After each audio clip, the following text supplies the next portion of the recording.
Assalamualaikum warahmatullahi wabarakatuh. Kami dari kelompok fungsi manajemen akan mempresentasikan hasil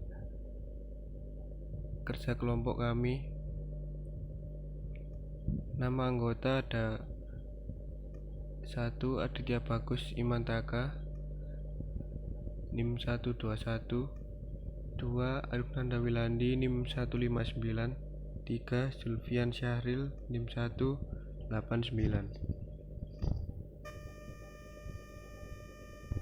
Pengertian fungsi manajemen: suatu kegiatan yang wajib dilakukan oleh perusahaan dalam mencapai tujuan dan memperoleh kejayaan perusahaan.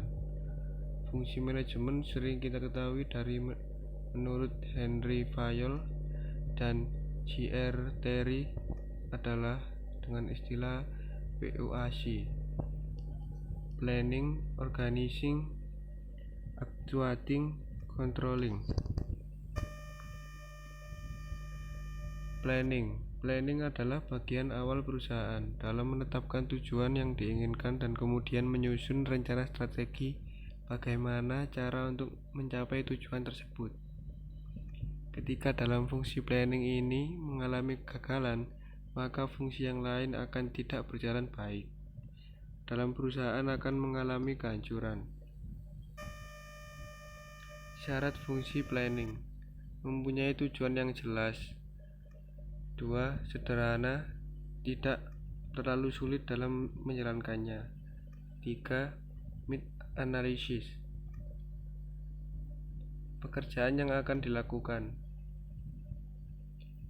4. Fleksibel, bisa berubah mengikuti perkembangan yang terjadi. 5. Mempunyai keseimbangan, tanggung jawab dan tujuan yang selaras pada setiap bagian. 6.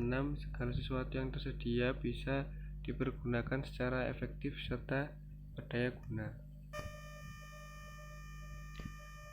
Manfaat fungsi planning: bisa membuat 1. Bisa membuat pelaksanaan tugas jadi tempat dan kegiatan pada tiap-tiap unit akan lebih terorganisir ke arah tujuan yang sama.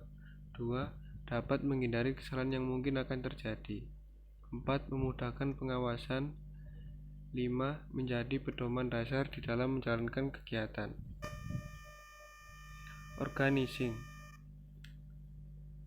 Organizing adalah pengaturan sumber daya manusia dan sumber daya fisik yang dimiliki perusahaan agar bisa menjalankan rencana-rencana yang sudah diputuskan untuk mencapai tujuan perusahaan yang diinginkan.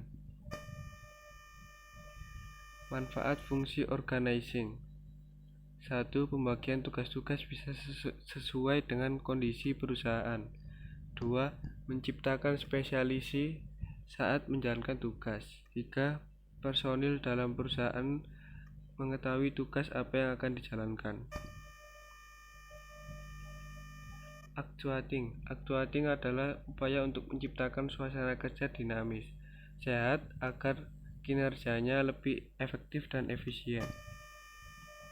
Contoh kegiatan actuating: 1. Membimbing dan memberi motivasi kepada pekerja supaya bisa bekerja secara efektif dan efisien. 2.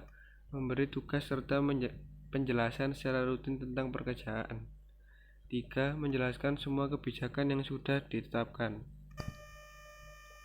Controlling: fungsi controlling adalah upaya untuk menilai suatu kinerja berpatokan kepada standar yang telah dibuat, juga melakukan perbaikan apabila memang dibutuhkan.